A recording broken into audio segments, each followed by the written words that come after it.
శుక్లాంబరధరం విష్ణుం శశివర్ణం చతుర్భుజం ప్రసన్నవదనం ధ్యాయేత్ సర్వవిఘ్నోపశాంతయే. అగజానన పద్మార్కం గజాననమహర్నిశం అనేకదం తం భక్తానాం ఏకదంతముపాస్మహే. గురుర్బ్రహ్మ గురుర్విష్ణు గురుర్దేవో మహేశ్వరః గురు సాక్షాత్ పరబ్రహ్మ తస్మై శ్రీ గురవే నమః. జ్ఞానానందమయం దేవం నిర్మలస్ఫటికాకృతిం ఆధారం సర్వవిద్యానాం హయగ్రీవముపాస్మహే. లోకవీరం మహాపూజ్యం సర్వరక్షాకరం విభుం పార్వతీ హృదయానందం శాస్తారం ప్రణమామ్యహం. మాతర్మే మధుకైటభగ్నిమహిష ప్రాణాపహారోద్యమే హేళానిర్మిత ధూమ్రలోచనవధేః చండముండార్దిని నిశ్శేషీకృతరక్తబీజదనుజే నిత్యే నిశుంభాపహే. శుంభధ్వంసిని సంహరాసు దురితం దుర్గే నమస్తేంబికే. ఆపాతాళనభస్థలాంత భువన బ్రహ్మాండమా విస్ఫుర జ్యోతిస్ఫాటికలింగమౌళి విలసత్పూర్ణేందువాంతామృతైః. అస్తోకాప్లుతమేకమీశమణిశం రుద్రాణువాకాంజపన్ ధ్యాయేదీప్సిత సిద్ధయే ధ్రువపదం విప్రోభిషించేచ్చివం. కస్తూరీతిలకం లలాటఫలకే వక్షస్థలే కౌస్తుభం నాసాగ్రే నవమౌక్తికం కరతలే వేణుంగరే కంకణం సర్వాంగే హరిచందనం చ కలజన్ కంఠే చ ముక్తావళీం. గోపస్త్రీ పరివేష్టితో విజయతే గోపాలచూడామణిం. వ్యాసాయ విష్ణురూపాయ వ్యాసరూపాయ విష్ణవే నమో వై బ్రహ్మనిధయే వాసిష్ఠాయ నమో నమః. శ్రీ గురుభ్యో నమః. శ్రీమాత్రే నమః. శ్రీదేవి నవరాత్ర వైభవంగా సాగుతున్నటువంటి దివ్య ప్రవచనంలో ఈనాడు శరన్నవరాత్రులు దీక్షాకాలంలో 4వ రోజుగా, మొత్తం ప్రవచనంలో 5వ రోజు, శరన్నవరాత్రులు ప్రారంభమై ఇవాళ 4వ రోజు.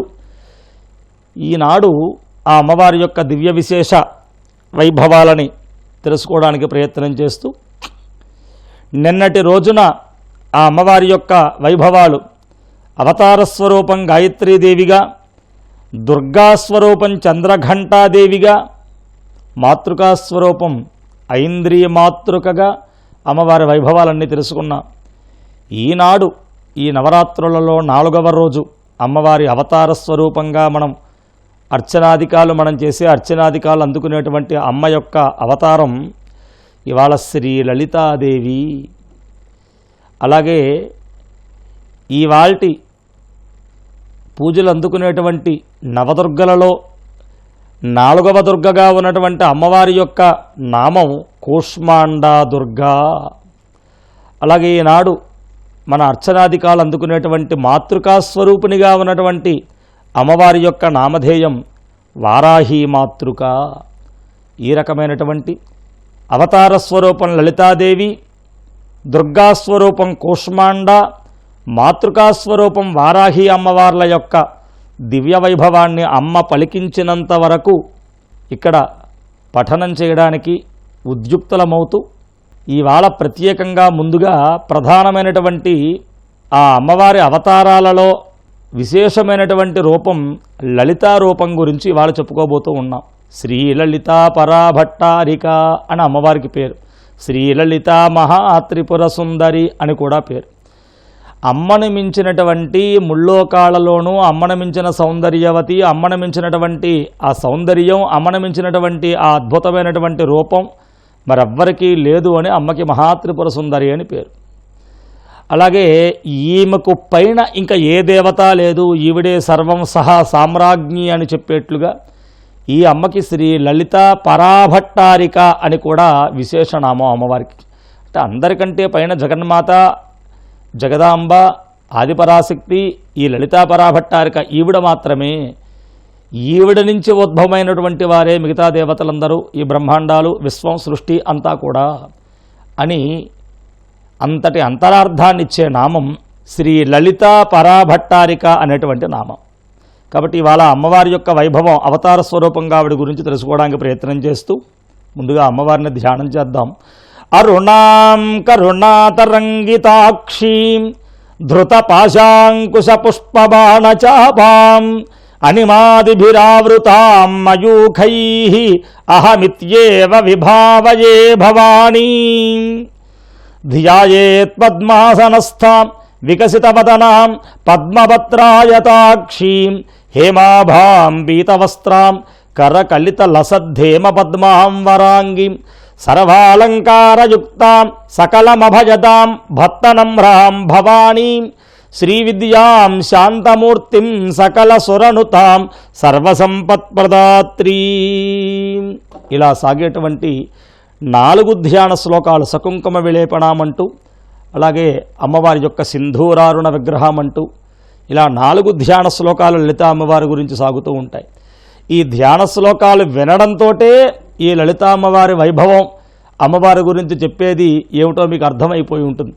ఎందుకంటే ఒక అద్భుతమైనటువంటి ఆనందకరమైనటువంటి వాతావరణం ఇప్పుడు ఉన్నటువంటిది లోకంలో ఏమిటయ్యా అంటే, ప్రతి ఇంటి యందు ప్రతి మహిళ, ప్రతి పురుషుడు ఇంచుమించుగా లలితా సహస్రనామ పారాయణ చేస్తున్న వారే మనకు కనబడుతున్నారు. ఇది లలితా సహస్రనామంలోని ముందుగా వచ్చేటువంటి ధ్యాన శ్లోకాలే ఇప్పుడు ఆ లలితా వైభవాన్ని మనం చెప్పుకోబోతూ అమ్మవారిని ధ్యానించిన శ్లోకాలు. అంటే ఇప్పుడు మనం ఆ లలితా అమ్మవారి యొక్క ఆవిర్భావం, ఆవిడ యొక్క రూపం, ఆవిడ ఎందుకు అవతారాన్ని దాల్చింది లలితగా, ఆ లలితావతారంలో ఆవిడ చేసిన దుష్ట శిక్షణ ఏమిటి అన్నది మనం ఇవాళ లలితా గాథగా మనం చెప్పుకోబోతున్నప్పుడు, ఈ లలితా గాథ ఇదంతా మనకి ఎక్కడ లభ్యమవుతోందయ్యా అంటే లలితా సహస్రంలోనే. మీరు నిత్యము పారాయణ చేస్తున్న లలితా సహస్రంలోనే ఈ అమ్మవారి ఆవిర్భావం, అమ్మవారి రూపవర్ణన, అమ్మవారి యొక్క ఆ దుష్ట శిక్షణ, శిష్టరక్షణ, అమ్మవారు ఏ రాక్షసుని వధించింది, ఇదంతా ఈ లలితా సహస్రంలోనే ఉంది. కాబట్టి కొంతమందికి దాని మీద అవగాహన ఉంది, తెలుసు. కొంతమందికి తెలియకపోవచ్చు. ఏదైనా ఎన్నిసార్లు విన్నా, ఎన్నిసార్లు అన్నా, ఎన్నిసార్లు కన్నా మధురమే. కాబట్టి అమ్మ నామం, అమ్మ రూపం, అమ్మ పురాణం. మరలా ఒక్కసారి ఈ నవరాత్ర పర్వదినాన లలితాదేవి అవతార ఆవిర్భావ దినముగా కొలుస్తున్నటువంటి ఈ రోజున ఆ అమ్మవారి యొక్క విశేషణాలు చెప్పుకోవడానికి ప్రారంభం చేస్తూ, జగత్ పరాశక్తిగా, ఆదిపరాశక్తిగా ఉన్నటువంటి అమ్మవారికి లలిత అని నామధేయం చేసినది ఎవరు? ముందుగా తెలుసుకోవాలి. లలితా సహస్రనామం అంటున్నాగా, అసలు ఆ సహస్రనామం కూడా ఎవరి ద్వారా మనకి లోకంలోకి వచ్చింది అంటే వశిన్యాది వాగ్దేవతలు ఆ అమ్మ వైభవాలని వర్ణిస్తూ, అమ్మ నామాలన్నీ విజయనామాలుగా మనకు అందిస్తూ, అమ్మవారి మీద విజయనామాలు రచించి అమ్మకే విడిపించి అమ్మ ఆమోదాన్ని పొంది అమ్మ యొక్క ఆశీర్వచనం చేత వారు దీనికి లలితా సహస్రనామం అని పేరు పెట్టారు. కాబట్టి బ్రహ్మాండ పురాణంలో భండాసురుణ్ణి వధించడానికి లలితా అమ్మవారుగా అవతారమెత్తినటువంటి ఆవిడ అవతార విశేషాలను ముందుగా తీసుకుంటూ, తర్వాత ఇంకా ఇంకా ఆవిడ యొక్క విశేషమైనటువంటి ఖ్యాతులు, ఆవిడ యొక్క వర్ణనంతా చేస్తూ, ఆవిడ యొక్క గుణగణాలను కీర్తిస్తూ 1000 నామాలను అందించారు మనకి వశిన్యాది వాగ్దేవతలు. ఎవరయ్యా వారు అంటే ఆ యనమండుగురి పేర్లు తలుచుకుంటే చాలు చక్కటి వాక్కు లభ్యమవుతుంది అని. అరుణా కామేశ్వరీ దేవి కౌలిని జయనీ తథా మోదిని వసినీ దేవి విమలా సర్వేశ్వరీ చతా. ఈ యనమండుగురు అరుణాదేవి, కామేశ్వరీదేవి, కౌలినీదేవి, జయినీదేవి, మోదినీదేవి, వసినీదేవి, విమలాదేవి, సర్వేశ్వరీదేవి. ఈ యనమండుగురు వాగ్దేవతలు ఈ అమ్మవారి మీద 1000 నామాలు రచించి అఖిలాండకోటి బ్రహ్మాండముల అన్నిటి యందు ఉండేటువంటి అనేక మంది బ్రహ్మ విష్ణు మహేశ్వరులు, అనేక మంది ఇంద్రాది అష్టదిక్పాలకులు, అనేక మంది దేవతలు ఉండగా అమ్మకి యొక్క లలితా సహస్రాన్ని వినిపించి ఆ అమ్మవారి దగ్గర వరాన్ని పొందారు. పశ్చాన్నామ సహస్రం మే కీర్తయేన్ మమ తుష్టయే. ఇదంతా వారు అమ్మవారికి వినిపించాక అమ్మవారు స్వయంగా ఈ మాటలు అందిట. ఆ లలితా పరాభట్టారిక జగన్మాత ఎవరైతే ఈ నామసహస్రాన్ని కీర్తిస్తారో దానివల్ల నేను సంతుష్టురాలనవుతాను. మామర్చయతు వా మావా విద్యాం జపతు వాణవా, శ్రీ విద్యా జపం చేసిన దానికంటే, నన్ను అర్చించిన దానికంటే ఈ నామపారాయణ వల్ల మాత్రమే నేను ఇంకా అత్యధికంగా సంతుష్టురాలనవుతాను. కీర్తయే నామ సహస్రం, ఎవరు ఈ లలితానామ సహస్రాన్ని కీర్తిస్తారో, ఇదం మత్ప్రీతయే సదా, నాకు ఇష్టాన్ని కలిగించాలని ఎవరు దీన్ని నిత్యము పారాయణ చేస్తూ ఉంటారో, మత్ప్రీత్యా సకలాన్ కామాన్, ఈ పారాయణ చేసిన వారి పట్ల నేను ప్రీతిని చెంది వారి యొక్క సకల కోరికలని నేను తీరుస్తాను. లభతే నాత్ర సంశయ, వారి కోరికలన్నీ తీరుతాయి, నా అనుగ్రహం వారికి సంపూర్ణంగా లభిస్తుంది, ఇందులో సందేహం లేదు అని అమ్మవారే స్వయంగా తన వాక్కుతో పలికి ప్రతిజ్ఞ చేసింది. అంటే ఈ లలితా సహస్రనామానికి, ఈ స్తోత్రానికి ఎంతటి ఖ్యాతి, ఎంతటి ఫలితం, ఎంతటి మహాత్మ్యం ఉందో మనకు అర్థమవుతుంది. అటువంటి లలితా సహస్రనామాలలోనే లలితాదేవి ఆవిర్భావం. ముందుగా ఆ లలితా సహస్రనామాన్ని ప్రారంభిస్తూ వాళ్ళు అంటారు, అమ్మవారు ఎలా వచ్చిందో, ఎందుకు వచ్చిందో ఈ లలితగా అవన్నీ చెప్పడానికి ముందు, అమ్మవారి గాథ చెప్పడానికి ముందు, ఈవిడ అప్పటికప్పుడు పుట్టినదని మనం అనుకుంటామేమో, ఈ లలితగా ఇప్పుడు మాత్రమే ఈవిడ ఆవిర్భవిస్తోంది, ఇంతకు ముందు లేదని అనుకుంటామేమోనని, ఆవిడ సనాతని, ఎప్పుడూ ఉన్నటువంటి ఆమె అని మనకి చెబుతూ ముందు 3 నామాలు చెబుతారు. అమ్మవారి గాథ 4వ నామం నుంచి వస్తుంది లలితా గాథ. ఆవిడ ఎందుకు ఆవిర్భవించింది, ఎలా ఆవిర్భవించింది అనేది ముందుగా 3 నామాలు చెబుతారు మనకి. ఆ 3 నామాలు ఏమిటయ్యా అంటే, ముందుగా శ్రీమాత, అత్యద్భుతం. ముందుగా అమ్మా అంటూ ప్రారంభిస్తారు లలితా సహస్రనామాన్ని వసిన్యాది వాగ్దేవతలు. ఇది లోకంలోకి తర్వాత మనకి హయగ్రీవుని ద్వారా అగస్త్యుల వారికి ఉపదేశింపబడి తర్వాత మనకి లోకంలోకి వచ్చింది. సరే, అదంతా వేరే గాథ. కాబట్టి ఈ లలితా అమ్మవారి యొక్క అవతార గాథని వర్ణించేటువంటి లలితా సహస్రనామంలో ఆ నామాలు మొదలు పెడుతూ వారన్న మొట్టమొదటి మాట ఏమిటయా అంటే అమ్మా అన్నారు. ఏ తల్లైనా బిడ్డ అమ్మా అని పిలిస్తే చాలు పొంగిపోతుంది. ఆ తల్లికి ఎన్ని పేర్లున్నా, ఆ తల్లికి ఎంత ఖ్యాతున్నా, ఆ తల్లి ఎంత గొప్ప గొప్ప స్థానాల్లో ఉన్నా ఆ బిరుదులు, ఆ యొక్క ఖ్యాతులు, ఆ నామాలు అవన్నీ పలకడం కంటే కన్నబిడ్డ అమ్మా అని పిలవడమే అమ్మ ఎక్కువగా కోరుకుంటుంది. మనమందరం ఎవరం ఆ జగన్మాత బిడ్డలం కదా.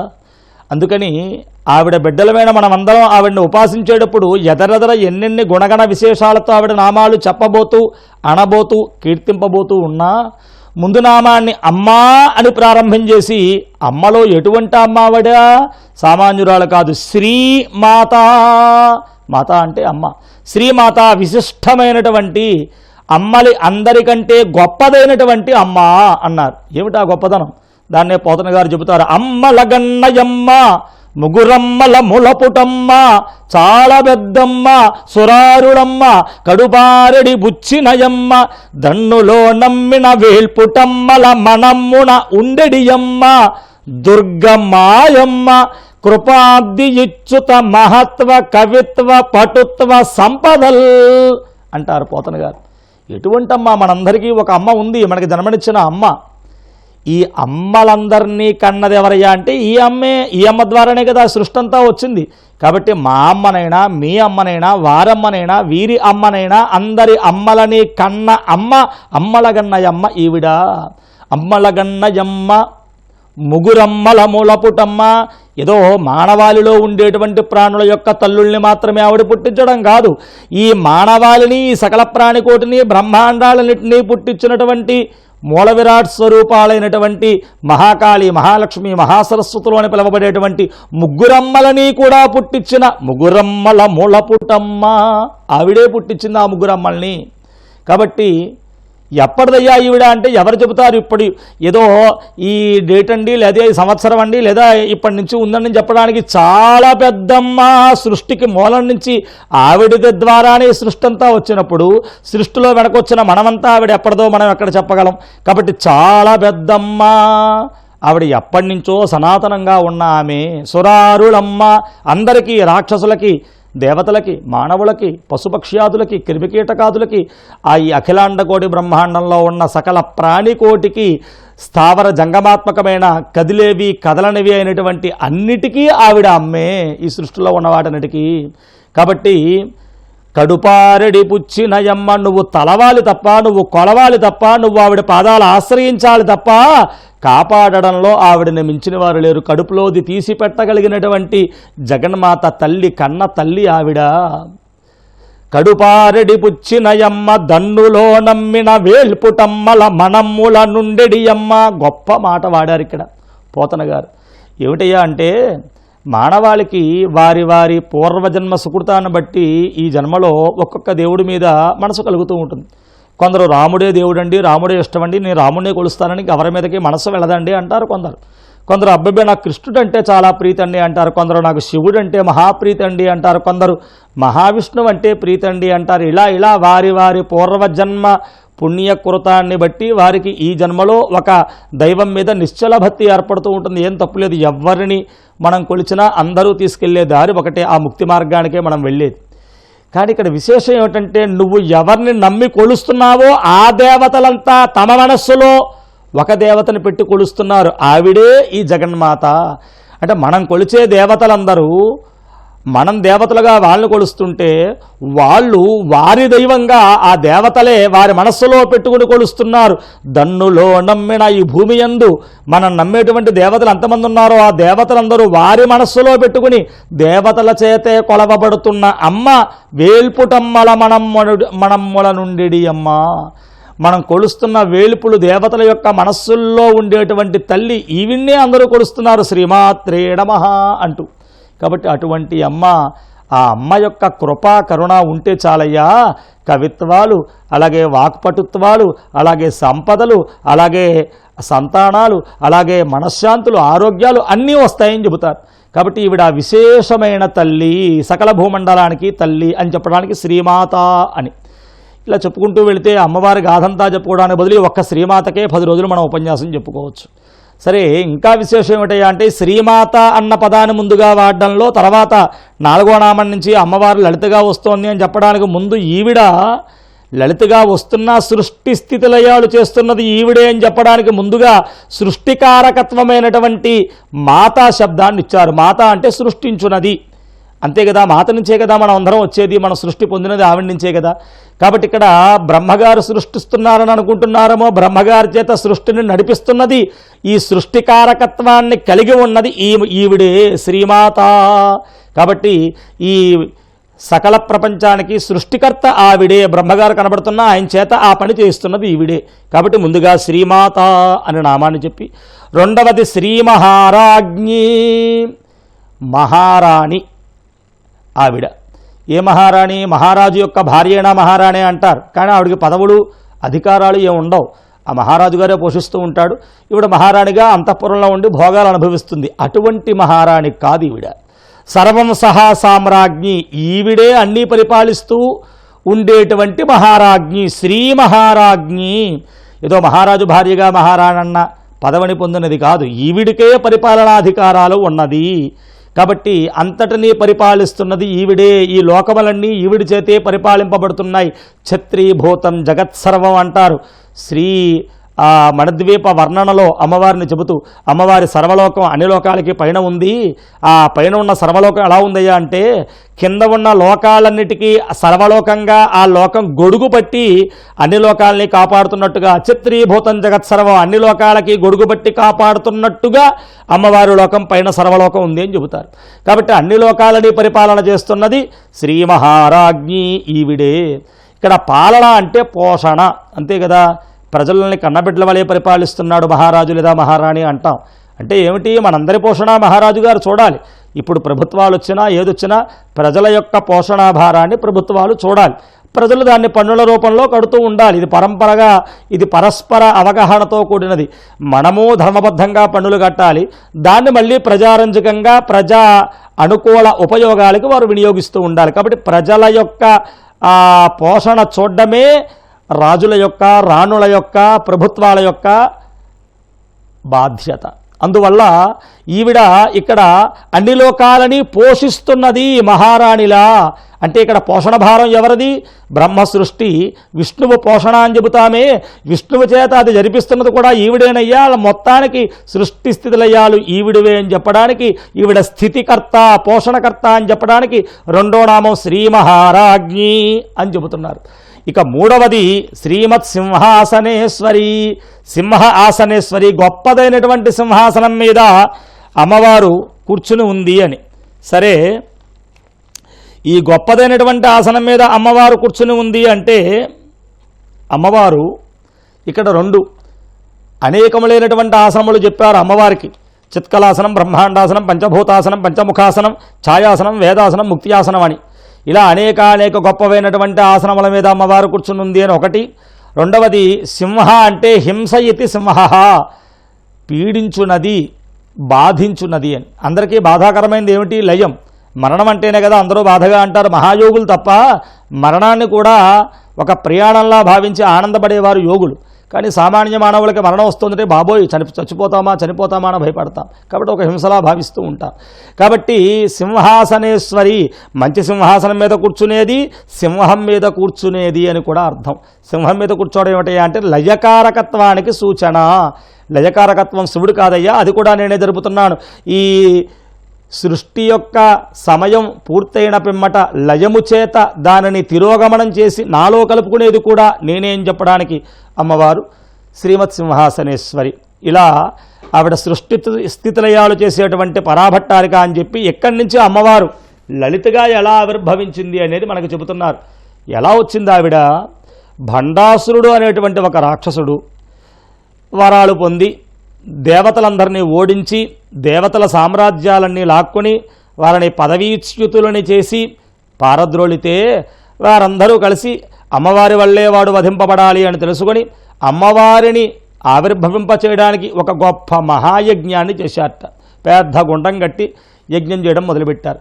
అదిగో అమ్మ ఆవిర్భవించాలని కోరుతూ దేవతలంతా అమ్మని కొలుస్తూ భక్తిగా చేసే ఆ యజ్ఞగుండం నుంచి చిదగ్నికుండ సంభూత, జ్ఞానమే అగ్నిగా వెలుగొందుతున్నటువంటి ఆ దేవతలు చేస్తున్న యజ్ఞగుండం నుంచి దేవతల కోరిక తీర్చడానికి, భండాసురుణ్ణి వధించడానికి అమ్మవారు లలితగా చిదగ్నికుండ సంభూత, చిదగ్నికుండంలోంచి ఆవిర్భవించింది అని. ఎందుకు ఆవిర్భవించింది ఆవిడ? దేవకార్య సముద్యత. ఈ దేవతలు భండాసురుణ్ణి వధించాలమ్మా అని కోరుకుంటూ చేస్తున్నారు కాబట్టి ఆ భండాసురుణ్ణి వధించడానికే అమ్మవారు అందులోంచి వస్తోంది. అమ్మవారు అలా హోమగుండంలోంచి పైకి వస్తుంటే వస్తున్న అమ్మవారిని వస్తున్నట్టుగా వర్ణిస్తూ అమ్మవారి రూపం మొత్తం మనకు చూపిస్తారు. ఎదర అమ్మవారు వెళ్ళి ఎలా యుద్ధం చేసింది అనేది చివరినొచ్చిన అమ్మవారి రూపం. ముందుగా ఏం కనపడ్డాయి వీళ్ళకి? అమ్మవారు ఆవిర్భవిస్తుంటే అక్కడ ఉన్న దేవతలందరికీ ఏ రూపం కనపడింది? చతుర్బాహు సమన్విత, 4 బాహువులు కనపడ్డాయి. అంటే దాని అర్థం ముందు అసలు పరమాత్మని చేరాలంటే ధర్మార్థ కామ మోక్షాలు అనేటువంటి చతుర్విధ ఫలపురుషార్థాలని సక్రమంగా ఆచరించిన వాడే భగవంతుడికి దగ్గరవుతాడని చెప్పడానికి, అమ్మ దర్శనం కలగాలంటే ముందు ఈ ధర్మార్థ కామ మోక్షాలు సక్రమంగా ఆచరించాలని చెప్పేట్లుగా ధర్మార్థ కామ మోక్షాలకి ప్రతీకలైన 4 బాహువులు అమ్మవి ముందుగా కనపడ్డాయిట అందరికీ. చతుర్బాహు సమన్విత, నమస్కారం చేసుకుంటున్నారు. అదిగో అమ్మ వచ్చేస్తోంది అని దేవతలంతా కూడా.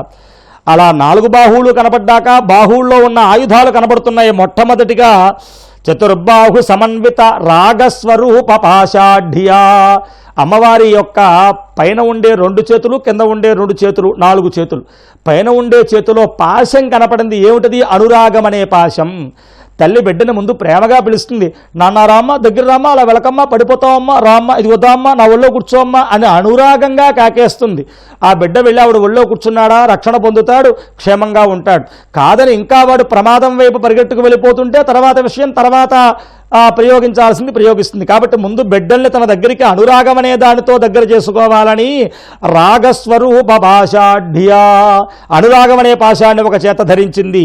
రెండవది క్రోధాకార అంకుశోజ్వల, అంత అనురాగంగా పిలుస్తున్నా ఈ చంటి బిడ్డ తన దగ్గరికి రాబోతుంటే ఇదిగో వస్తావా, నేను లేచి రానా, 4 తగిలిస్తాను అని కోపాన్ని నటిస్తుంది బిడ్డ మీద. అలాగే ఆ కోపం అనేటువంటి ఆకారాన్ని కలిగినటువంటి అంకుశాన్ని ఇంకో చేత పట్టుకుంది అమ్మ. అమ్మవారు అంటే ఇవన్నీ ఆవిడికి దగ్గర చేసుకోవడానికే మనల్ని క్రోధాకార అంకుశోజ్వల, ఒక చేత రాగస్వరూపంగా ఉన్నటువంటి పాశం, ఇంకో చేత క్రోధమే స్వరూపంగా ఉన్నటువంటి అంకుశం, పై రెండు చేతులతో ఆ రెండు పట్టుకుంది. మనోరూపేక్షు కోదండ, అలా కోపంగా చెప్పిన మాట వినకపోతే ఇక దండం ప్రయోగించాలి. అది కూడా దూరంగా వెళ్ళిపోయిన వాడిని దగ్గరికి తీసుకురావాలి. దండం వారికి ఒక శిక్ష వేయాలంటే ఎంత దూరంలో ఉన్న బాణంతో వేయడం సులువు కాబట్టి మనోరూపేక్షు కోదండ, ఆవిడ మనస్సే చెరుకుగడ విల్లుగా మారినటువంటి చెరుకుగడ విల్లు ఒక చేత్తో, కింద ఉన్న రెండు చేతుల్లో ఒక చేత్తో అమ్మవారు పట్టుకుంది. మనోరూపేక్షు కోదండ, ఆ లలిత అమ్మవారు అలా ఆవిర్భవిస్తోంది. ఇక ఆ ధనస్సు ఉంది చేతిలో, మనస్సే ఆ చెరుకుగడ విల్లుగా ఆవిడ పట్టుకుంది అన్నప్పుడు ఆ విల్లుకి అనుసంధానం చేయడానికి శరములు కావాలి, బాణములు కావాలి. ఆ బాణములు పంచతన్మాత్ర సాయక, బిడ్డ ఎంత దూరంగా వెళ్ళినా తీసుకురావడానికి దూరంగా ప్రయోగించదగిన బాణం పట్టుకున్నప్పుడు ఎక్కడ ఉన్నా వెళ్ళగలిగిన బాణాలు ఉండాలి. అందుకే వీడు ఎక్కడ దాక్కుంటాడు, ఎక్కడున్నా మనం ఉంటే భూమి మీద ఉండాలి, లేదా నీటిలో ఉండాలి, లేదా ఆకాశం మీద ఉండాలి, లేదా అగ్ని వెలుతురులో ఉండాలి, లేదా గాలి ఎక్కడుందో ఉండాలి. ఈ 5 లేని చోట ఎక్కడ ఉండలేం కదా. ఈ 5 ఎక్కడ ఉన్నా తన దగ్గరికి లాక్కోగలిగినట్లుగా అమ్మవారు ఈ 5 యొక్క తన్మాత్రాలనే, ఆ పంచభూతాల్లో ఉండే శబ్ద స్పర్శ రూప రస గంధాలనేటువంటి ఆ పంచతన్మాత్రాలనే పంచపూబాణాలుగా పుష్పబాణాలు చేసుకుని అమ్మవారు ఒక చేత్తో ఆ విల్లు పక్కన ఉండేటువంటి చేత్తో, ఆ కింద చేత్తో అమ్మవారు పంచతన్మాత్ర సాయక, ఆ అమ్మవారు పుష్పబాణాలని చేతపట్టుకుంది అని చెబుతున్నారు. ఇదిగో ఇక్కడికి ఇది అయిన తర్వాత ఇక్కడే అంటారు విచిత్రంగా, అమ్మా 4 చేతులతోటి 4 ఆయుధాలే పట్టుకుంటే చాలామంది దేవతలు అభయం అని ఇలా వరముద్రని ఇస్తారే, నువ్వు ఇవ్వట్లేదు, మరి మమ్మల్ని కాపాడవా అంటే శంకరాచార్యుల వారు సౌందర్యలహరిలో అత్యద్భుతంగా చెబుతారు. త్వదన్య పాణిభ్యా, నీ చేతులతో అభయాలు చూపించడం ఎందుకమ్మా, నీ కాళ్ళు ఉన్నాయిగా అవే మమ్మల్ని రక్షించేస్తాయి, నీ కాళ్ళు పట్టుకుంటే చాలు, నీ కాళ్ళే మమ్మల్ని కాపాడడానికి ఉద్యుక్తమై ఉంటాయి అంటారు ఆయన. కాబట్టి అలా అమ్మవారి యొక్క ఆ చేతులు, ఆ యొక్క ఆయుధాలు వర్ణించారు. ఇక మళ్ళీ అమ్మవారి రూపం వస్తోంది. అమ్మవారి రూపం వస్తుంటే అమ్మవారు ఎలా ఉంటుంది, అరుణా, ఎర్రగా ఉంటుంది. అటువంటి ఎర్రగా ఉండే అమ్మవారు దాంట్లోంచి వస్తుంటే ముందు అమ్మవారు కనపల్లా, అమ్మవారి శరీర కాంతితో హోమగుండం నిండిపోయి హోమగుండం నుంచి ఎర్రని కాంతి వస్తూ అక్కడ ఉన్న ప్రదేశం అంతా ఎర్రగా మారిపోయి నిజారుణ ప్రభాపూర మజ్జత్ బ్రహ్మాండ మండల, మొత్తం ఆ హోమగుండంలోంచి అమ్మవారు వస్తుంటే వెలువడినటువంటి ఎర్రని కాంతితో బ్రహ్మాండ మండలాలన్నీ ఎరుపెక్కిపోయాయి అన్నారు. అటువంటి ఆ ఎరుపుతో ప్రకాశించిపోతూ ఉన్నాయి. అంటే ఏమిటి, ఆవిడ ఇప్పుడు గుండంలోంచి రావడం కాదయ్యా, ఆవిడ అంతటా నిండి ఉంది. ఆవిడ తేజస్సు సర్వం శక్తిమయం జగత్తు, చెట్టు యందు, పుట్ట యందు, మెట్ట యందు, నీటి యందు, అగ్ని యందు, అన్నిటి యందు ఆవిడ ఉంది అని చెప్పడమే. ఇక్కడ కనబడుతున్నటువంటి ఈ జగన్మాత అన్నిటి యందు ఉంది, నువ్వు చూడగలిగితే అని చెప్పడమే నిజారుణ ప్రభాపూర మజ్జత్ బ్రహ్మాండ మండల. అంతటికీ ఆవిడ యొక్క కాంతి, ఎర్రని కాంతి వ్యాపించి బ్రహ్మాండాలన్నీ అమ్మ కాంతితో నిండిపోయాయన్నారు. కాబట్టి ఆ అమ్మవారు దివ్యంగా అద్భుతమైనటువంటి ఎర్రని కాంతితో నిజారుణ ప్రభాపూర మజ్జత్ బ్రహ్మాండ మండల అలా వెలిగిపోతూ ఉంది. వెలిగిపోతూ ఉంటే అమ్మ కనపట్లేదని కళ్ళు చిట్లించుకు మనం చూస్తూ ఉంటే ఒక సువాసన వచ్చింది. ఏమిటా సువాసన, చంపకాశోక పున్నాగ సౌగంధి కలసత్కచ, 3 పుష్పాల యొక్క సువాసన, చంపకం పువ్వులు, సంపెంగ పువ్వులు, అశోక పువ్వుల యొక్క సువాసన వచ్చింది. ఎక్కడి నుంచి వస్తుందా అంటే ఆ కాంతి తగ్గి అమ్మవారు కనపడింది. అమ్మవారి యొక్క జడలో పెట్టుకున్నటువంటి 3 పువ్వులు చంపక, అశోక, పున్నాగ అనేటువంటి పుష్పాలు, ఆ వాటి నుంచి వస్తున్న సువాసన ఇది అని తెలిసి అక్కడ ఉన్న దేవతలంతా అమ్మవారికి నమస్కారం చేశారు. సాధారణంగా స్త్రీలు జుట్టు పెరగడానికి, పేలు ఈలు లేకుండా ఉండడానికి, జుట్టుకు సువాసన రావడానికి వాడతారు. కానీ అమ్మవారు ఆ శంకరాచార్యుల వారు 42వ శ్లోకంలో అంటారు సౌందర్య లహరిలో, అమ్మా ఆ పుష్పాలే సహజంగా సుగంధంతో అందంగా ఉన్న నీ కేశాలు చూసి ఎవరన్నా మనల్ని సుగంధం వాసన రావడానికి పెట్టుకుంటూ ఉంటారు, మనల్ని పెట్టుకోకుండానే ఈ పువ్వులు ధరించకుండానే అమ్మ కేశాలు ఎంత సుగంధంగా ఉంటే ఇంకా మనకి ఆ ఖ్యాత ఎక్కడ వస్తుంది, ఎలాగా సుగంధంగా అమ్మ కేశాలు ఉన్నాయి కాబట్టి వాటిల్లో మనం చేరిపోతే మనం ఉన్నాం కాబట్టి అమ్మ కేశాలు ఆ సుగంధం వస్తున్నాయి అనుకుంటారని ఆ ఒకసారి అమ్మవారు ఇంద్రుడి నందనవనంలో వెళ్తుంటే అక్కడ ఉన్న చంపక, అశోక, పున్నాగ పుష్పాలు వాటంతటా అవి వచ్చి అవి కీర్తిని పొందడం కోసం అమ్మ ఆ కేశములలో ప్రవేశించాయని చెబుతారు. అటువంటి చంపకా శోక పున్నాగ సౌగంధి కలసత్కచ ఆ పుష్పాలతో అమ్మవారి వెనకనున్న జడభాగం ఆ కేశాలన్నీ కనపడ్డాయి. అక్కడి నుంచి అమ్మవారి కిరీటం శిరస్సు మీద ఉన్న కురువిందమణి శ్రేణి కనత్కోటీర మండిత అనేకములైనటువంటి ఎర్రని మణులతో పొదగబడిన ఆకాశాన్ని లిఖితాంబరం అంటారు చండీలో. కాబట్టి ఆకాశాన్ని రాస్తోందా అన్నట్లుగా ఉన్న పెద్ద కిరీటం ఎర్రని రాళ్లతో ఉన్నట్టుగా ఉన్న కిరీటం అమ్మవారిది కనపడింది. నమస్కారం చేశారు దేవతలంతా. శంకరాచార్యులు వారు దాన్ని కూడా సౌందర్యలహరిలో వర్ణిస్తారు. 41వ శ్లోకంలో గతైర్మాణిక్యత్వం అంటూ అమ్మా అవి ఎర్రగా ఉన్న కెంపులో మాణిక్యాలో పద్మరాగమణలో కావమ్మా, 12 మంది సూర్యులు ఉన్నారే 12 ఆదిత్యులు, వాళ్ళందరూ ఎప్పుడు మండే గుణంతో ఉన్నవారు అవడం వల్ల వారికి ఎక్కడా నివాసం దొరక్క ఎక్కడున్నా మండిపోతారయ్యా మీరు, మీకు మేము నివాసం ఇవ్వమంటుంటే ఎక్కడా చోటు లేక వాళ్ళు నివాసంగా నీ కిరీటంలో చోటు చేసుకుని 12 మంది సూర్యులు నీ కిరీటంలో ప్రవేశించారా అన్నట్లుగా అంత కాంతిగా ఉందమ్మా నీ కిరీటంలో ఉన్న మణులు అంటారు. అటువంటి ఆ అమ్మవారి యొక్క కిరీటానికి నమస్కారం చేశాక ఎదురుగుండా కిరీటం కింద ఉన్న అమ్మవారి యొక్క లలాటం కనబడుతోంది. ఎలా ఉంది? అష్టమీ చంద్ర విభ్రాజ, అష్టమీ చంద్ర విభ్రాజతు అలిక స్థల శోభిత. అంటే కిరీటం పెట్టగా కనుబొమ్మల మధ్యన ఉన్నటువంటిది అర్ధచంద్రాకారంగా అర్ధచంద్రబింబంలా, పూర్తి చంద్రబింబానికి సగం ఉన్న బింబంలా కనపడడం వల్ల మనకి పౌర్ణమి నాడు గుండ్రంగా పూర్తి బింబం కనబడుతుంది ఆకాశంలో చంద్రుడు. కానీ అష్టమి నాడు పెరుగుతూ వెళ్ళినా తరుగుతూ వెళ్ళినా అష్టమి నాడు మధ్యతిథి కాబట్టి ఆ 17 తిథులకి మధ్యతిథి అష్టమి తిథి కాబట్టి సమానంగా ఉంటాడు, శుక్లపక్షంలో అయినా కృష్ణపక్షంలో అయినా. కాబట్టి అమ్మవారి నుదురు కూడా అలా అష్టమి చంద్ర విభ్రాజ అంటే పౌర్ణమితో పోలిస్తే ఇప్పుడు ఉంది కానీ రేపు తరిగిపోతుందేమో అని రావచ్చు. అష్టమి ఆ పక్షమైనా ఈ పక్షమైనా సమాన కాంతులతో ఉన్నట్టుగా ఎప్పుడు చెరగని కాంతి పుంజాలతో ఉండే ముఖారవిందం అని చెప్పడానికి అమ్మవారి లలాటాన్ని అష్టమీ చంద్ర విభ్రాజ దళిక స్థల శోభిత, అష్టమీ చంద్ర విభ్రాజ దళిక స్థల శోభిత అటువంటి లలాటాన్ని చూసి నమస్కారం చేశారు. ఆ లలాటం మీద ముఖచంద్ర కలంకాభమృగణాభివిశేషక ఆ అమ్మవారి యొక్క అష్టమీ చంద్రుడితో ఆ నుదుటిని వర్ణిస్తే చంద్రుడు ఉన్నాక మచ్చ ఉండాలి కదా, అప్పుడే కదా సహజత్వం. ఆ చంద్రుడిలో ఉన్న మచ్చ అన్నట్లుగా అమ్మవారు పెట్టుకున్నటువంటి కస్తూరి తిలకం ఆ మృగణాభివిశేషక ఆ కస్తూరి మృగం నుంచి ఆ నాభి నుంచి తీసి పెట్టుకున్న ఆ కస్తూరి తిలకం ఆ లలాటంలో అమ్మవారిది కనబడుతూ ఉంది. వదనస్మర మాంగళ్య గృహతోరణ జిల్లిక ఆ అమ్మవారి బొట్టు చూసి పక్కలకి వెళితే అమ్మవారి కనుబొమ్మలు ఎలా ఉన్నాయ్యా, ఈవిడ చెబితేనే కదా భస్మమైపోయిన మన్మధుణ్ణి శివుడు బతికించాడు.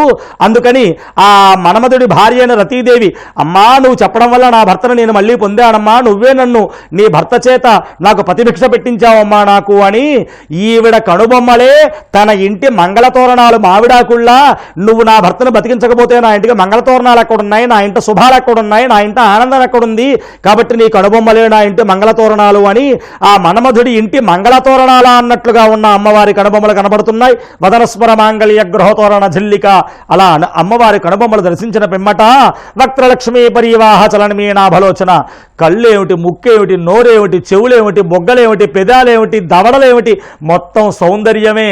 అమ్మవారి యొక్క ముఖారవిందమంతా సౌందర్య ప్రవాహమైతే వక్త్రలక్ష్మీ ప్రవాహ ఆ లక్ష్మీ ప్రవాహం సౌందర్య ప్రవాహంగా ఆ అమ్మవారి ముఖమంతా ఉంటే మరి ప్రవాహం అన్నాక అందులో జలచరాలు ఉండాలి కదా.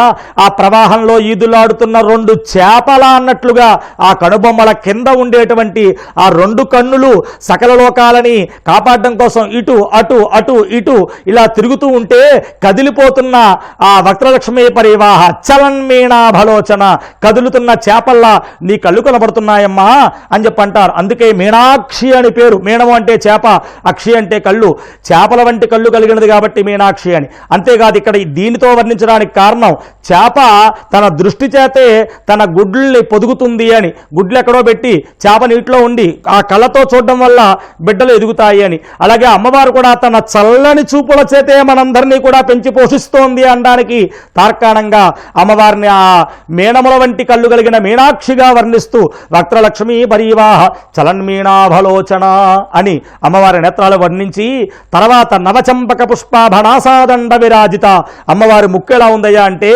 అప్పుడే వికసించిన సంపెంగ పువ్వు ఇలా పట్టుకుంటే అలా కిందకి సంపెంగ రేకులు దిగి కింద గాలి పీల్చుకునేటువంటి ఆ రంధ్రాలు ఉండి పైకి ఆ సంపెంగ పువ్వు రేఖలు మూసి అందంగా సంపెంగ పువ్వు ఎలా ఉంటుందో అలాగా అమ్మవారి అమ్మవారి యొక్క నాసాదండం, ఆ ముక్కు దూలం, ఆ అమ్మవారి నాసిక అంతందంగా ఉంది అని చెబుతూ నవచంపక పుష్పాభ నాసాదండ విరాజితాన్ని వర్ణించారు. అనంతరం ముక్కు చూశాక ఆ దేవతలందరూ ఆ ఆభరణాన్ని వర్ణిస్తున్నారు. నాసాభరణం, ఇక్కడ నత్తి, ఇక్కడ అడ్డపోస, ఇక్కడ అవన్నీ పెట్టుకున్నటువంటి అమ్మవారు తారాకాంతి తిరస్కారి నాసాభరణ భాసుర, నక్షత్రాల యొక్క కాంతిని తోసిరాజిల్లేట్లుగా ఆ అమ్మవారి యొక్క ముక్కు నుంచి వస్తున్న చెనకు ఆ మెరుపులు నక్షత్రాలు కూడా ఇవ్వలేనంత కాంతినిస్తూ అమ్మవారి నాసాభరణాలు మెరుస్తున్నాయని చెబుతున్నారు. కదంబ మంజరి క్లుప్త కర్ణపూర మనోహర, ఇలా ముక్కు చూస్తూ ఉంటే సువాసన వచ్చింది. ఏమిటా అని చూస్తే ఈ చెవుల వెనకాల జడ మధ్యలో చంపక అశోక పున్నగా పూలు పెట్టుకుంది అమ్మవారు ఇందాక. సరే, కానీ ఆ మధ్యలో జడ మధ్యలో పెట్టుకున్న పువ్వులు కాక ఆ జడలోనే ఈ చెవి పక్కన ఆ చెవి పక్కన చెవిపై నుంచి వచ్చి ఇలా బయటికి కనబడుతూ ఉండేట్లుగా కదంబ మంజరి క్లుప్త కర్ణపూర మనోహర, కదంబం పువ్వుల యొక్క గుత్తులు అమ్మవారు పెట్టుకుని ఉంది. ఆ కిరీటం పక్కగా ఉండేటువంటి గొట్టాలలో ఆ సువాసన కలిగి ఆ అమ్మవారి యొక్క పువ్వులు దర్శించి నమస్కారం చేశారు. తాటంక జుగలి భూత తపనోడప మండల, ఆ అమ్మవారి యొక్క దుద్దులు ఈ పక్కన ఉన్న పెద్ద పెద్ద దుద్దులు ఎలా ఉన్నాయా అంటే సూర్యమండలం ఒకటి, చంద్రమండలం ఒకటి, ఈ రెండిట్లనే దుద్దులుగా చేసుకుని అమ్మవారు ధరించిందా అన్నట్టుగా కనపడిన దుద్దులు చూసి అమ్మవారికి నమస్కారం చేశారు. ఇన్ని ఆభరణాలతో, ఇన్ని సోయగాలతో, ఇన్ని వైభవాలతో లలితా అమ్మవారు పైకొస్తోంది. ఇవాళ లలితా అమ్మవారి యొక్క వర్ణన, ఆవిడ వైభవాన్ని మనం చెప్పుకుంటున్నాం. ఈ దుద్దులనే వర్ణిస్తూ సౌందర్యలహరి 27వ శ్లోకంలో అంటారు, సుధామప్యాస్వాద్య అన్న శ్లోకంలో తవ జనని తాటంక మహిమ అంటారమ్మా. అమృతాన్ని తాగామని చెప్పుకునేటువంటి దేవతలు ఏదో ఒక సమయంలో నిర్యాణమైపోతున్నారు. అందరి ప్రాణాలు తీస్తానని చెప్పే యముడు, ఆయన ప్రాణం ఏదో ఒక సమయంలో నిర్యాణం అయిపోతోంది. విష్ణువు వెళ్ళిపోతున్నాడు, బ్రహ్మ వెళ్ళిపోతున్నాడు. ఎందరు వెళ్ళినా ఆది దంపతుల్లా నీవు నీ భర్త మాత్రం ఉంటున్నారు. మరి అమృతాన్ని తాగిన వాళ్ళు మిగలటం లేదు, విషాన్ని మింగిన నీ భర్త మాత్రం శాశ్వతంగా ఉండిపోతున్నాడమ్మా. దానికి కారణం ఏమిటో తెలుసా? తవ జనని తాటంక మహిమ, పతివ్రతా శిరోమణైనటువంటి దీర్ఘ సోమంగళత్వాన్ని కలిగినటువంటి అందరికీ సౌభాగ్యాన్ని ఇచ్చేటువంటి సర్వమంగళ అయినటువంటి నువ్వు పెట్టుకున్న దుద్దుల మహిమ కాదమ్మా ఆయన్ని బతికిస్తున్నది. విషం తాగిన ఆయన బతుకున్నాడంటే అదే కదమ్మా అంటారు. కాబట్టి అటువంటి అమ్మవారి దుద్దులు చూసి తాటంక జొగలి భూత తపనోడప మండల, ఆ సూర్యమండలంలా చంద్రమండలంలా ఉన్న అమ్మవారి దుద్దులకు నమస్కారం చేసి దుద్దుల నుంచి ఇక్కడికి వచ్చేటప్పటికి ఎర్రగా మెరిసిపోతూ అద్దాల్లా ఉన్న పద్మరాగ శిలా దర్శ పరిభావిక పోలభూ, పద్మరాగమణులనే అద్దాలుగా చేసి చూపిస్తే పద్మరాగమణుల యొక్క అందమైనటువంటి ఆ వర్ణం, అలాగే అద్దం యొక్క నునుపుదనం రెండూ కలిస్తే ఎలా ఉంటుందో ఎర్రగా ఉన్నాయి, నున్నగా ఉన్నాయి. అటువంటి ఆ యొక్క ఆ బొగ్గలని వర్ణిస్తూ నమస్కారం చేస్తున్నారు. ఆ బొగ్గల మీద దుద్దుల యొక్క ఆ కాంతి పడుతూ ఉంటే వెనకాల ఉన్న దుద్దులో చక్రం, ఈ బొగ్గల మీద కాంతి పడుతున్నటువంటి ఈ కాంతో చక్రం, రెండు చక్రాల ఇటు రెండు 4 చక్రాలు కలిగిన మన్మథరథంలా ఉందిట చక్రాల మధ్యలో అమ్మవారి ముఖం అంటారు. అలాగా పద్మరాగ శిలాదర్శ పరిభావిక పోలభూహు అని అమ్మవారికి నమస్కారం చేస్తూ నవ విద్రుమబింబ శ్రీణ్యక్కారి రతనచ్చదా, ఆ యొక్క అమ్మవారి యొక్క పెదాలు వర్ణిస్తారు. దొండపండు వంటి ఎర్రని పెదాలతో అమ్మవారు ఉంది అని శంకరాచార్యుల వారు అంటారు సౌందర్యలహరి 60వ శ్లోకంలో. నీ తర్వాత వచ్చినవి దొండపండ్లమ్మా, దానికంటే ముందు పుట్టిన వారివి నువ్వు. కాబట్టి ఆ దొండపండ్లు నీకలా ఉపమానం చెప్తారు, నీ పెదాలలా ఉన్నాయి కాబట్టే వాటికి బింబఫలాలు అని పేరు. దొండపండు యొక్క సంస్కృతం పేరు ఏమిటంటే బింబఫలం. అంటే అమ్మవారి పెదాల్లా ఎర్రగా ఉన్నాయని నీ పేరు బింబఫలం అని వాటికి వచ్చింది, కానీ దొండపండులా ఉన్నాయి నీ పెదాలను పోల్చడం ఏమిటమ్మా, అది కుదరదంటారు ఆయన. కాబట్టి అలా ఎర్రగా ఉన్న పెదాలతో అమ్మవారు ఒప్పారుతోంది. నవ విద్రుమ బింబశ్రీ నియక్కారి రథనచ్చదా అని అమ్మవారిని ప్రార్థన చేస్తూ శుద్ధ విద్యాంకురాకార ద్విజపంతి దయోజ్వల, అలాగే నోట్లో ఉన్నటువంటి 32 పళ్ళు ఆ అమ్మవారి యొక్క శుద్ధ విద్య, ఆ అక్షరాలే మంత్రాక్షరాలే ఆ దంతాలుగా వచ్చాయా అన్నట్టుగా కనబడుతున్నాయట. కర్పూర వీటికామోత సమాకర్ష దిగంతర, అమ్మవారు ఒక్కసారి నవ్వితే అమ్మవారి నోట్లోంచి ఆ యొక్క వచ్చినటువంటి తాంబూల వాసన చేత దిక్కులన్నీ వ్యాపించిపోయాయిట. అమ్మవారి నోట్లోంచి వచ్చిన తాంబూలం సువాసన దిక్కులంతటికీ వ్యాపించిందిట. నిజ సల్లాప మాధుర్య వినిర్భర్సిత కచ్చపి, అమ్మవారు ఒక్కసారి అలా మాట్లాడుతూ ఆశీర్వచనాన్ని ఇస్తే అమ్మవారి మాటలు సరస్వతీదేవి యొక్క కచ్చపి వీణ నుంచి వచ్చేటువంటి నాదం కంటే సుమధురంగా ఉంది అని దేవతలంతా నమస్కారం చేశారు. మందస్మిత ప్రభాపూర మజ్జత్కామే సమానస, అమ్మవారు ఒక్కసారి నవ్వితే ఈ నవ్వే కదా అంత ఒగ్గు ఉగ్రోదగ్రుడైనటువంటి రుద్రుణ్ణి కూడా శాంతపరిచేటువంటి ఆ మందస్మితం శంకరుణ్ణి శాంతపరిచేది ఇదే కదా అని చెప్పని అమ్మవారిని ఆ యొక్క చిరునవ్వుకి నమస్కారం చేశారు. అనాకలిత సాదృశ్య చుబుకశ్రీ విరాజిత. ఆ అమ్మవారి యొక్క గడ్డం పోలిక చెప్పడానికి వీళ్ళైనటువంటి అత్యంత అందంగా ఉన్నటువంటి ఏ సాదృశ్యము చెప్పడానికి కుదరనటువంటి అందంతో ఉన్న ఆ చుబుకానికి నమస్కారం చేశారు. కామేశబద్ధ మాంగళ్య సూత్ర శోభిత కందర. కామేశ్వరుడు చేత కట్టించుకోబడినటువంటి మంగళసూత్రం చేత శోభిల్లుతున్న మెడతో ఉన్న అమ్మవారికి నమస్కారం చేస్తూ ఇక అద్భుతమైనటువంటి 4 భుజాలు, అలాగే మెడలో ఉన్నటువంటి రత్నగ్రేవేయ చింతాక అత్యాదిగా ఉండేటువంటి ఆ మాల, అలాగే కామేశ్వరుడి ప్రేమను పొందినటువంటి అమ్మవారి యొక్క స్తనాలు, అలాగే ఆ అమ్మవారి యొక్క నాభి, దాని నుంచి వచ్చినటువంటి నూగారు, అలాగే ఆ అమ్మవారి యొక్క ఆ లక్ష్యరోమలత ధారత సమున్నేయ మధ్యమ, ఆ అమ్మవారి యొక్క నడుము ప్రదేశం, ఆ అమ్మవారి యొక్క స్తనములకి కింద ఉన్నటువంటి ఏలాలవంగ తీగతో కట్టినట్టుగా ఉన్న 3 అలా కట్లుగా ఉన్నటువంటి అమ్మవారి 3 ముడతలు ఆ నడుము మీద ఉన్నటువంటివి, అలాగే ఇంద్రగోప పరిక్షిప్త ఆ యొక్క అమ్మవారి యొక్క ఆ నడుము దగ్గర ఉన్నటువంటి ఏలా లవంగ తీగతో చుట్టినట్టుగా ఉన్నటువంటి అద్భుతమైనటువంటి ఆ 3 ముడతలు, అనంతరం అక్కడ నడుము దగ్గర కట్టినటువంటి అమ్మవారి ఎర్రని చీర, దాని తర్వాత ఆ చీర లోపల ఉన్నటువంటి కామేశ్వరుడికి మాత్రమే తెలిసిన మార్ధవం కలిగినటువంటి ఆ అమ్మవారి కామేశజ్ఞాత సౌభాగ్య అటువంటి అమ్మవారి యొక్క ఊరువులు, అలాగే ఆ మాణిక్యముకుడాకార మాణిక్యాలతో తయారు చేసిన కిరీటాల అనేటువంటి ఆ అమ్మవారి యొక్క మోకాళ్ళు, దాని కింద ఉండేటువంటి జంఘాలు, ఇంద్రగోప పరిక్షిప్తాన్ని వర్ణించేటువంటి దాని కింద గొల్ఫాలు, చీలమండలు, అనంతరం కూర్మపృష్ఠ జయిష్ణు అనేటువంటి ఆ పాదం పైన ఉండేటువంటి రూపం, దాని తర్వాత అమ్మవారి యొక్క గోళ్ళ నుంచి వచ్చే కాంతులు, అమ్మవారికి దండం పెట్టేవారి పాపాలని పారద్రోలే సూర్య కిరణాల అన్నట్లుగా ఉన్న నఖధీతి సంచన్న అనేటువంటి ఆ గోళ్ళ కాంతులు, పదద్వయ ప్రభాజాల ఆ పద్మాలనే తోసిరాజిల్లేటువంటి అమ్మవారి యొక్క పాదాలు, ఆ పాదాలకి పైన పెట్టుకున్న గల్లు గల్లుమనే సింజాన మణమంజీరా అనేటువంటి గజ్జెలు, అలా ఉన్న అమ్మవారు ఆ గొండల్లోంచి తమ వద్దకి నడుచొస్తుంటే మరాళీ మందగమన ఆడ నమలి నడిచి వస్తున్నట్టుగా ఉన్నటువంటి ఆ అమ్మవారి యొక్క ఆ హంస, ఆడ హంస నడిచి వస్తున్నట్టుగా ఉన్నటువంటి అమ్మవారి యొక్క ఆ నడక లావణ్యం మహాలావణ్య సేవధి. ఇది అదిని చెప్పడం ఏం కుదురుతుందయ్యా? అమ్మవారి అంగాంగముల యందు మహాలావణ్యం పోతపోసినట్లుగా ఉందయ్యా. సర్వారుణ ఎక్కడ చూసినా ఎర్రగా ఎర్రని ఆభరణాలు, ఎర్రని చీరలు, ఎర్రని వర్ణంతో ప్రకాశిస్తోంది. అనవద్యాంగి వంక పెట్టడానికి ఏ రకమైనటువంటి వంక లేనటువంటి రీతిగా అమ్మవారి యొక్క అంగాంగాలన్నీ ఉన్నాయి. సర్వాభరణ భూషిత, అనేకానేక ఆభరణాలు అమ్మవారు ధరించి ఉందయ్యా. సర్వాభరణ భూషిత అని చెబుతూ శివకామేశ్వర అంకస్త, అలా హోమం నుంచి వచ్చిన అమ్మవారు ఆ శివుడు అక్కడ రాగా, శివుడి యొక్క భార్య కాబట్టి శివుడి యొక్క ఆ అంకం మీద తొడ మీద కూర్చున్నట్లుగా అందరికీ ఆ శివ లలితలుగా అందరికీ దర్శనాన్నిచ్చింది. శివకామేశ్వర అంకస్త. ఇలా చూస్తూ ఉండగానే శివ అంటే శంకరుడు, శివ అంటే అమ్మవారు. ఇక్కడ శివుడు ఎక్కడున్నాడయ్యా? శివ అమ్మవారే ఉందన్నట్లుగా తన యొక్క లావణ్యంతో శంకరుణ్ణి కూడా తనలో కలుపుకుంటూ శివ అనే నామమే అందరూ పలికేట్లుగా కనబడినటువంటి అమ్మవారు స్వాధీన వల్లభ, తన శంకరుణ్ణి కూడా తనలో కలుపుకొని ఆ అమ్మవారు మాత్రమే కనబడుతూ ఉన్నటువంటి అమ్మవారు ఆవిడే. ఈవిడిక్కడ మనకు కనబడుతోంది. కానీ సుమేరు శృంగ మధ్యస్థ, ఈ శ్రీచక్రం మేరువుగా పూజించేటప్పుడు ఆ 3 శృంగాల మధ్యలో ఉండేటువంటి మేరు పర్వతం మధ్యలో ఉండేటువంటి ఆవిడ ఈవిడేనయ్యా. శ్రీమన్నగర నాయిక, మనద్వీప వర్ణంలో చెప్పేటువంటి ఆ శ్రీమన్నగరంలో ఉండే ఆవిడ ఈవిడే. చింతామణి గృహాంతస్థ, చింతామణి గృహంలో ఉండేది ఈవిడే.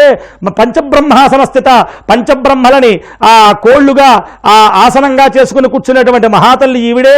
మహాపద్మాటవీ సంస్థ, పెద్ద పెద్ద పద్మాలనే అరణ్యంలో ఉండేటువంటి జగన్మాత. కదంబ వనవాసిని, కదంబ వనం అనేటువంటి ఆ అరణ్యంలో ఉండే దేవత. సుధాసాగర మధ్యస్థ, అమృతసాగర మధ్యంలో ఉండేటువంటిది. కామాక్షి, కళ్ళ చేత మాత్రమే కోరికలు తీర్చేటువంటిది. కామదాయిని, భక్తుల యొక్క కోరికలన్నీ తీర్చేటువంటి అమ్మవారి ఈవిడేనయ్యా అని అందరూ తెలుసుకుని నమస్కరిస్తుంటే దేవర్షిగణ సంఘాత స్తూయమానాత్మ వైభవ, ఈ దేవతలందరూ చేస్తున్నటువంటి ఈ యొక్క స్తోత్రాలకి ఆనందించి మిమ్మల్ని రక్షిస్తాను అని అభయం ఇచ్చింది. వీరి గురించి ఆవిర్భవించిన లలితామాత. భోలో శ్రీమాత లలితాపరా భట్టారికకు జై. అలా ఆవిర్భవించినటువంటి ఆ అమ్మవారు ఇదిగో భండాసురుడి మీద యుద్ధానికి వెళుతోంది ఆవిడ.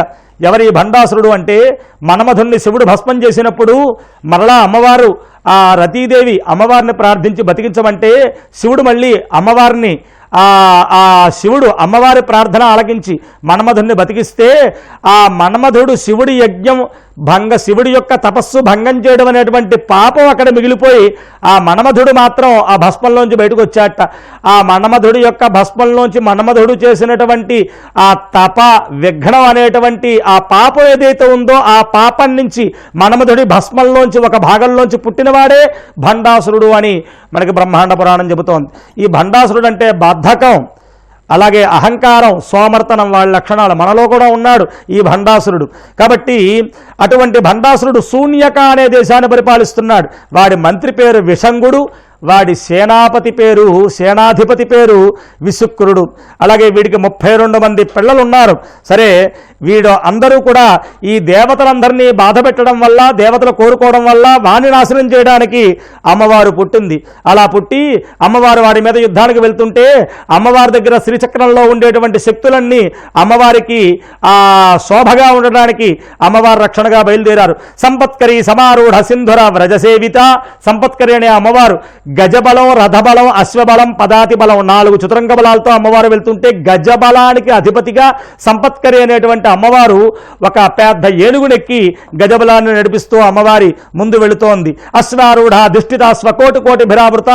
అలాగే అశ్వారూఢ అనేటువంటి ఒక అమ్మవారు అశ్వబలానికి అధిపతిగా ఈ అశ్వబలానికి ముందుగా ఒక మంచి అశ్వాన్ని ఎక్కి అశ్వబలాన్ని నడిపిస్తూ అమ్మవారికి ముందుగా ఆ అశ్వారూఢ అనేటువంటి దేవత నడుస్తూ ఉంది. ఈవిడే గుర్రాలక్క అన్న పేరుతో ఈ అశ్వారూఢ అంతర్వేదిలో మనకు కనబడుతూ ఉంటుందా అమ్మవారు. చక్రరాజ రథారూఢ సర్వాయుధ పరిష్కృత. ఇలా 2 దేవతలు ముందు వెళ్తూ ఉంటే మధ్యలో శ్రీచక్రరాజము అనేటువంటి, అంటే శ్రీచక్ర యంత్రమే రథంగా కలిగినటువంటి, అలాగే గొప్పవైనటువంటి చక్రముల చేత ఉండేటువంటి గొప్పదైనటువంటి రథం మీద అన్ని ఆయుధాలు పెట్టుకుని అమ్మవారు కూడా చక్రరాజ రథారూఢ సర్వాయుధ పరిష్కృత అన్న ఆయుధాలతో అమ్మవారు కూడా శ్రీచక్ర రథం మీద మధ్యలో వెళ్తోంది. ఆవిడ వెనకగా గేయ చక్ర రథారూఢ మంత్రిని పరిసేవిత.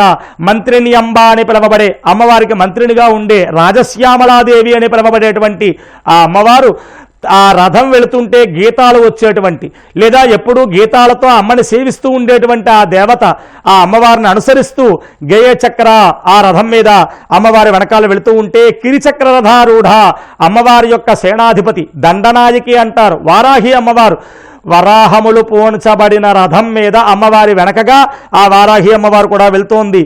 ఆ యొక్క దండనాథ ఆ సేనాధిపతిగా ఉన్నటువంటి ఇలా వెళుతూ ఉంటే అమ్మవారి రథం చుట్టూరా జ్వాలామాలనిగా క్షిప్తవన్య ప్రాకార మధ్యగా జ్వాలామాలని అనేటువంటి ఒక అమ్మవారు మంటల చేత అమ్మ రథం కదులుతూ ఉంటే అమ్మ రథం చుట్టూరా మంటలను వ్యాపింపజేస్తూ తను కూడా కదులుతూ అమ్మకి రక్షణగా జ్వాలామాలని అనేటువంటి అమ్మవారు ఆ మంటల ప్రాకారాన్ని అమ్మ రథం చుట్టూరా ఏర్పరుస్తోంది. ఇలా ఉండగా భండాసురుడి సైన్యమంతా అమ్మ మీదకి వచ్చేటప్పటికి అమ్మ దగ్గర ఈ శ్రీచక్ర నగరంలో ఆ యొక్క ఉండేటువంటి మణిద్వీపంలో ఉండేటువంటి 11వ ప్రాకారం గోమేధిక ప్రాకారంలో ఉండేటువంటి నలిని, విద్యాఘ్రి, పుష్టి, ప్రజ్ఞ, అలాగే కాళరాత్రి, భద్రకాళి, ఇంద్రాణి, రుద్రాణి ఇలా పేర్లతో పిలువబడే 32 మంది దేవతలు భండాసురుడి సైన్యం ఎదురొస్తుంటే అమ్మా నువ్వు ఆగమ్మా, నువ్వెందుకు మేము చూస్తాం వారి సంగతిని.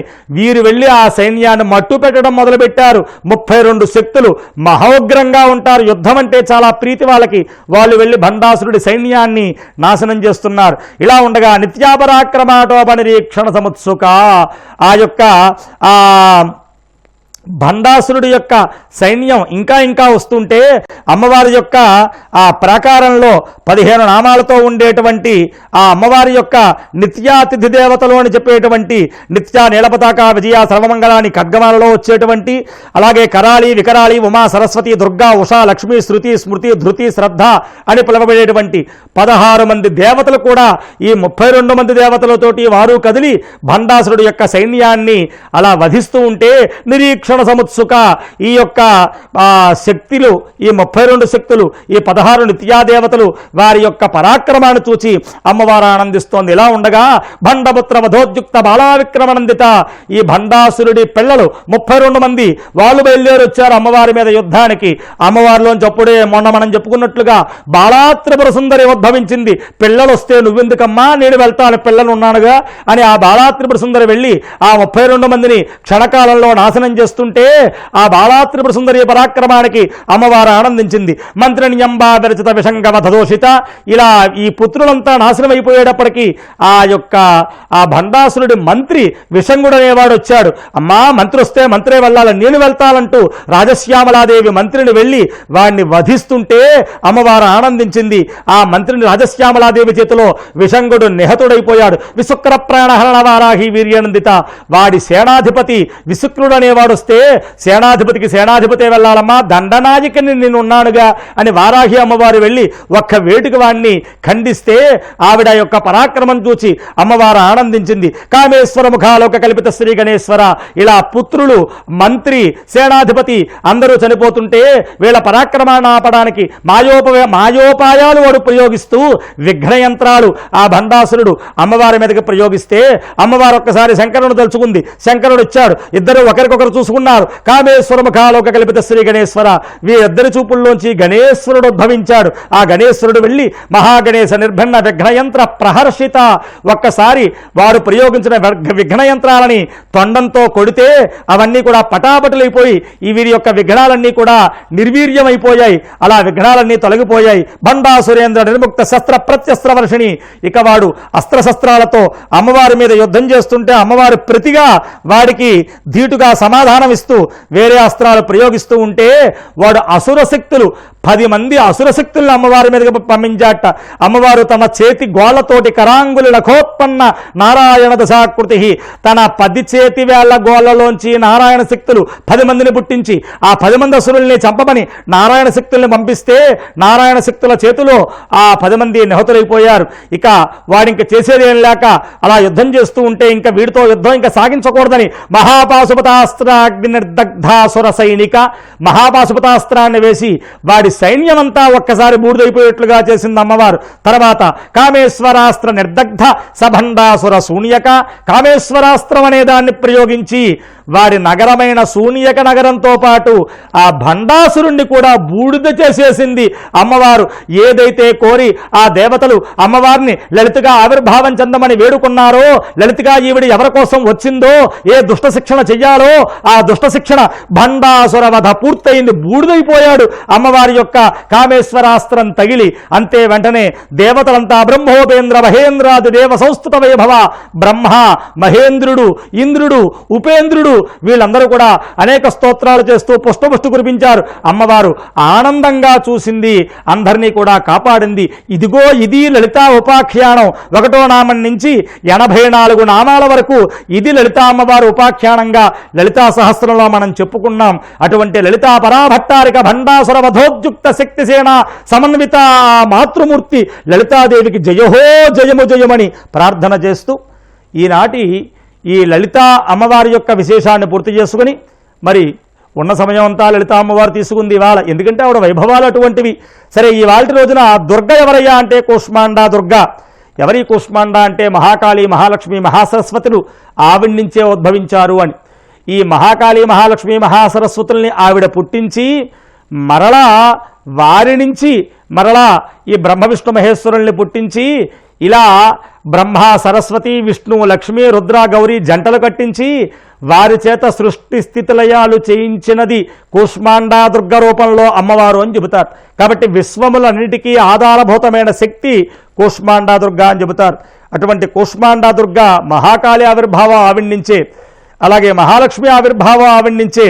వీరే మనకి మార్కండేయ పురాణంలో చండముండాసురుల్ని, శుంభుల్ని, మధుకైటభుల్ని, మహిషాసురుల్ని చంపిన దేవతలని చెబుతారు. ఇటువంటి మూల విరాట్ శక్తులైనటువంటి వారిని ఉద్భవింపజేసింది కూష్మాండా దుర్గా. ఏమిటా ఆవిడ ధ్యానం? సురా సంపూర్ణ గలసం రుధిరప్లుతమేవచ దధానహస్త పద్మాభ్యాం కూష్మాండా శుభమస్తుమే అని ఈనాడు ఈ 4వ రోజు పూజాధికాలు అందుకుంటున్న కూష్మాండా దుర్గకి నమస్కారం చేస్తూ ఇవాళ మాతృకా స్వరూపం వారాహి అమ్మవారు. ఇందాకనే ఆవిడ వైభవాలన్నీ చెప్పుకున్నాం. ఇక్కడ ఈ భండాసుర వధలోను వారాహి విశేషణాలు ఉన్నాయి.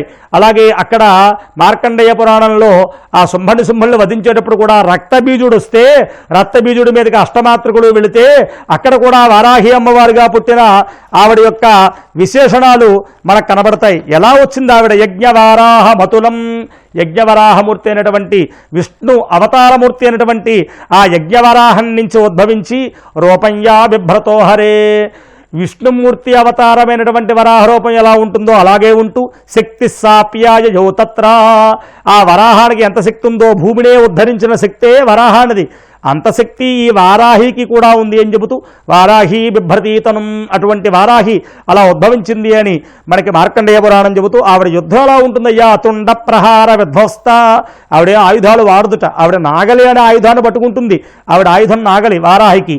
కానీ ఆవిడ ఎక్కువగా ఆవిడ కోరలు ఇలా అంటే దీనికో 10 మంది, ఇలా అంటే దీనికో 10 మంది ఆ పొట్టల్లో గుచ్చుకుని దాని మీద వేలాడుతూ లేస్తే మళ్ళీ అలా మొత్తం కోరలంతా నిండిపోయేంత వరకు అందరినీ పొట్టల్లో గుచ్చి పైకి లేపి పక్కనున్న చెట్టో ఏదో చూసుకుని దాని దగ్గరికి వెళ్ళి ఆ కొమ్మల మీద ఇలా ఇలా అని వీళ్ళ ఆ కళేబరాలని దాని మీద వదిలిపెట్టి మళ్ళీ వచ్చి యుద్ధంలో ఉంటుంది ఆవిడ. కాబట్టి తుండ ప్రహార విధ్వస్త దౌష్ట్రాగ్రక్షత వక్షస, ఆవిడ కోరల చేతే వక్షాలు చీల్చేస్తుంది, గుండెలు చీల్చేస్తుంది ఆవిడ. వారాహమూర్తియా న్యపతం చక్రేణ చ విదారిత, అటువంటి వారాహమూర్తి యొక్క యుద్ధాన్ని స్మరించుకుంటూ ఆవిడికి నమస్కారం చేస్తూ గృహీతోగ్ర మహాచక్రే దౌష్ట్రోద్ధృత వసుంధరే వరాహ రూపిణి శివే నారాయణ నమోస్తుతే అని, అమ్మా ఈ వసుంధరని ఉద్ధరించినటువంటి రూపం నుంచి ఉద్భవించిన వారాహి నీకు నమస్కారం అమ్మా అని నమస్కారం చేస్తూ ఇవాళ లలితా దేవిగా, కూష్మాండ దుర్గగా, అలాగే వారాహి మాతృకగా పూజలు అందుకున్న అమ్మవారి యొక్క నివేదన నిన్న చెప్పుకున్నట్లుగానే ముద్గౌదనా సత్తచిత్త పొలగ నైవేద్యం, పెసరపప్పుతో కొంచెం పసుపు వేసి వండినటువంటి పొలగాన్ని ఇవాళ అమ్మవారి నైవేద్యంగా పెట్టుకుంటూ దాంతోపాటుగా సజ్జప్పాలు గోధున్నూక ప్రసాదాన్ని అలా పలచగా చేసి చోవులో ముంచి కానీ ఆ చోవు లేకుండా కానీ వేసేటువంటి ఆ సజ్జప్పాలు ముద్గౌదనం పొలగం ఇవాళ అమ్మవారి నివేదనలా చెప్పుకుంటూ మరి రేపటి రోజున మనం తెలుసుకోబోయే అమ్మవారి అవతారం అన్నపూర్ణాదేవి. రేపటి రోజు ఆ అమ్మవారి దుర్గాస్వరూపం స్కందమాత, రేపటి రోజు మాతృకాస్వరూపం కౌమారి అమ్మవారు. మరి రేపటి రోజున నైవేద్యం సర్వోదనం. సర్వోదనం అంటే అన్ని ముక్కలు వేసి ఒక పులుసులా తయారు చేసి అందులో అన్నాన్ని వేసి ఒక పులుసన్నంలా కదంబం అంటారు, దాన్ని కదంబంలా తయారు చేస్తారు, అది సర్వోదనం. కాబట్టి రేపటి రోజున అమ్మవారికి ఆ సర్వోదనం నైవేద్యం, బొబ్బట్లు, దాంతోపాటుగా బొబ్బట్లు నివేదన. కాబట్టి రేపటి రోజున ఆ అన్నపూర్ణాదేవి, స్కందమాత, కౌమారి అమ్మవార్ల యొక్క వైభవాలు తెలుసుకుంటూ మరలా రేపు కలుద్దాం. అంతవరకు స్వస్తి ప్రజాభ్య పరిపాలయంతాం న్యాయేణ మార్గేణ మహిం మహీష. గోబ్రాహ్మణేభ్యః శుభమస్తు నిత్యం. లోకాః సమస్తాః సుఖినో భవంతు. సర్వం శ్రీ లలితాపరాభట్టారికా దివ్యచరణారవిందార్పణమస్తు.